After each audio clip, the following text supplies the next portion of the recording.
OPOP, itu OPOP yang merupakan suatu pengembangan UMKM juga itu ya, OPOP gitu.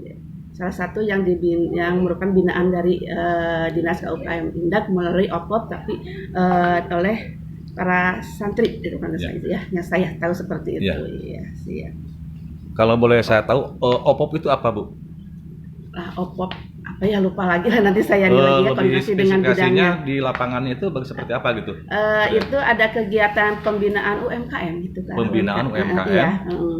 Jadi dia harus bisa sampai merupakan suatu wirausaha lah baru gitu ya. Dengan penyertaan modal atau hanya memberikan pelatihan saja, Bu, biasanya? Kalau yang saya tahu itu pendampingan ya. Tapi nanti kalau secara lebih teknisnya nanti biar sama bidang yang bersangkutan. Mereka setelah diberikan pelatihan mengajukan sendiri pembiayaan ke pihak ketiga atau perbankan atau lainnya atau gimana, atau difasilitasi oleh UMKM? Ada anggaran untuk itu atau gimana biasanya? Kurang tahu ya. Secara teknis yang penting Ibu memberikan materi sesuai dengan kapasitas Ibu sebagai Iya, gitu. Kemudian saya tahu informasi ada pendampingan dengan pesan itu dengan melalui kegiatan OPOP itu. Kegiatan OPOP itu. Itu sudah berlangsung berapa lama, Bu? Sudah berlangsung 2023 juga sudah berlangsung. Oh, itu ya? Iya. Pencapaian indikator keberhasilan program OPOP itu, Bu, mungkin Ibu bisa paparkan sedikit. Nah, kalau saya yang tahu keberhasilan mereka tuh, yang saya tahu informasi ya mereka tuh sampai ikut kegiatan di provinsi. OPOP itu. Oh, gitu. Alhamdulillah. Nanti sama teknisnya deh, sama itu sama itu bidang. Lebih teknis ya. Iya. Sama bidang koperasi nanti. Tapi yang jelas UMKM, koperasi, Perindak semua memang sudah terprogram dan punya kinerja khusus yang menurut persepsi Ibu keberhasilannya berapa persen, Bu? Ibu kan mungkin sebagai partner dari kepala dinas dan yang lainnya, keberhasilan itu menurut persepsi Ibu saja sendiri. Ya alhamdulillah, kalau selanjutnya udah kalau dibilang di persentase itu nanti realnya time-nya ada di bagian percantuman. Selama ini kita alhamdulillah sudah melaksanakan koordinasi pelayanan dengan UKM-UKM di wilayah Kota Tasikmalaya ini ya. Karena di sana kan kita ada bagian-bagian bidang yang menangani khusus untuk menangani lebih teknisnya gitu ya. Kalau arahan beri koperasi UMKM kita libatkan langsung dengan bidang koperasi UMKM untuk arahan industri, nanti dengan bidang industri, perdagangan dan untuk promosinya nanti oleh bidang pengembangdalnya ataupun nanti untuk arahan sarana fasilitasi nanti ada bidang sabit gitu ya. Jadi berarti untuk menjalin kerjasama dengan UKM sudah ada tupoksi masing-masing bidangnya gitu ya. Yang jelas semua kegiatan yang ada di bawah Ibu kan tahu ya, ini. Pencapaian secara umum ya. Secara umumnya, kalau secara lebih teknis, lebih terperinci nanti itu bidang yang menyampaikannya ya. Gitu.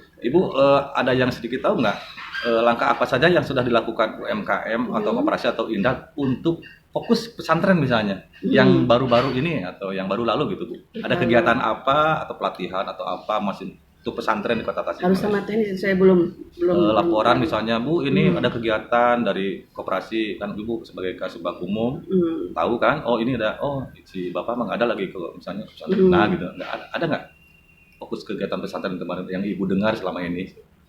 Kalau saya sih arahannya paling kalau pemanfaatan lahan PPIK itu kan baru gitu ya. Kalau secara teknis kadang mereka langsung bidang yang menanganin gitu ya. Gitu. Bu, pencapaian binaan dari UMKM di tingkat nasional ada nggak, Bu? Kalau alhamdulillah kita sudah binaan sampai masuk ke dalam tingkat nasional sudah ada gitu kan dari segi, makanya diadakan ajang promosi itu untuk meningkatkan pengembangan UMKM Kota Tasikmalaya itu. Iya. Saya juga sebetulnya sebagai fasilitator IKDK, Bu, industri kecil, dagang kecil dulu zaman Dirjennya Insinyur Luki Hartono, Bu, di Kementerian. Jadi saya difasilitasi negara selama 6 bulan, dibayarlah sama negara 6 bulan. Saya memberikan pelatihan untuk para pengusaha border Tasikmalaya. Hanya 5 orang yang saya berangkatkan ke Singapura dulu waktu itu. Nah, program-program semacam itu yang bebas dari pusat ke sini ada nggak, Bu, sekarang?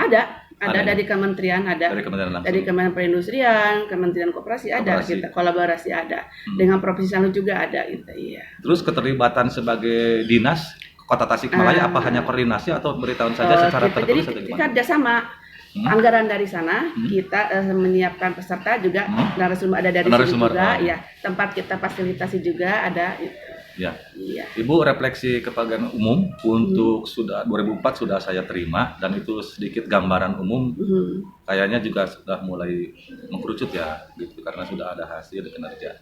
Terus untuk orientasi 2025 Bu, target pencapaiannya ini khusus saja di wilayah Ibu deh. Oh iya. Pencapaiannya. Untuk penanganan tahun 2012 dengan visi-visi Kota Tasikmalaya, pengembangan UMKM ternyata sana. Mungkin sekarang kita akan mendorong dari Restra dari Kota Tasikmalaya juga, ini akan jauh. Pasti kita pengembangan UMKM Kota Tasik. Siap. Ke arah sana. Ini khusus pesanan dari wali kota terpilih.